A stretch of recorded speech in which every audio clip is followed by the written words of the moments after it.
And welcome to AULA UE. I'm Guillermo Castilla and I'm going to be talking about the Yate's theorem.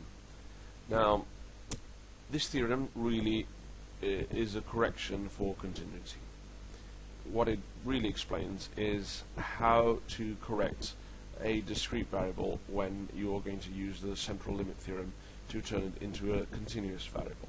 So how do you pass from a certain probability you have in a discrete variable to a certain probability you have in a continuous one using the central limit theorem. So if you have a binomial and you want to solve it using a normal, or you have a question asked with a Poisson and you want to solve it with a normal, how do you actually turn one probability into another?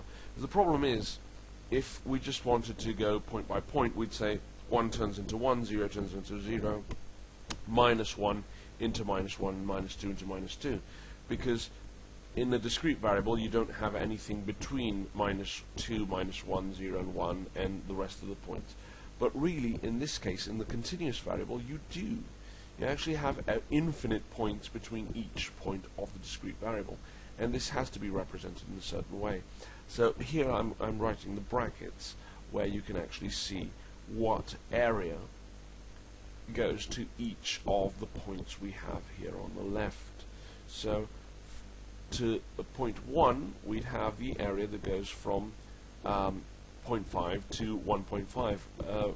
0 would correspond to the continuous area that goes from minus 0.5 to 0.5. 1, well, it would go from minus 0.5 to minus 1.5, and so on and so forth. So really, we have to understand how to actually translate this into the probability questions we have to answer in probability problems, especially when we're using the central limit theorem.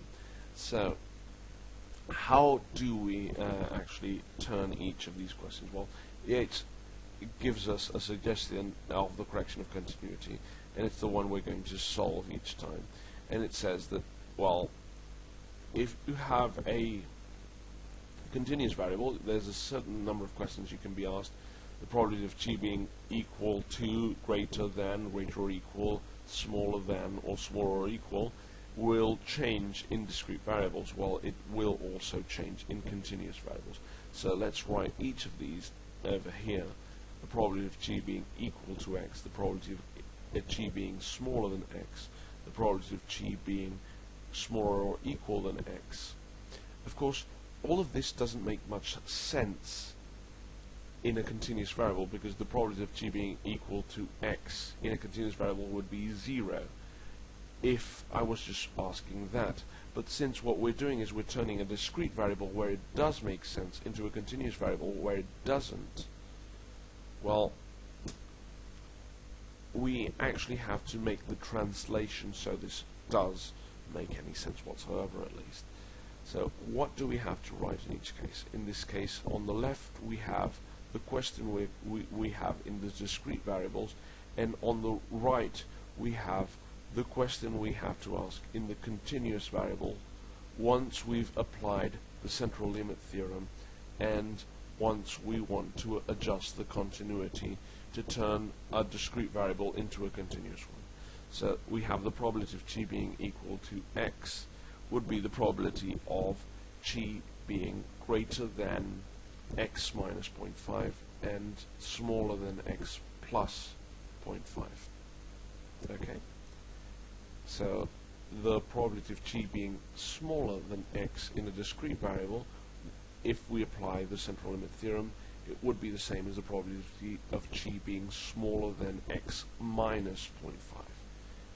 The probability of chi being smaller or equal than x is the probability of chi being smaller than x plus 0.5. The probability of chi being greater than x is the probability of chi being greater than x plus 0.5 or x minus 0.5 if the question we had in the discrete variable was chi being greater or equal. Okay, so we've got equal, smaller, smaller or equal, greater, greater or equal, and each of these have their translation through the Yates correction of continuity. So all we have to do is just apply these simple rules, and we can pass from a binomial to a normal, or from a Poisson to a normal, and have it completely explained with no trouble whatsoever.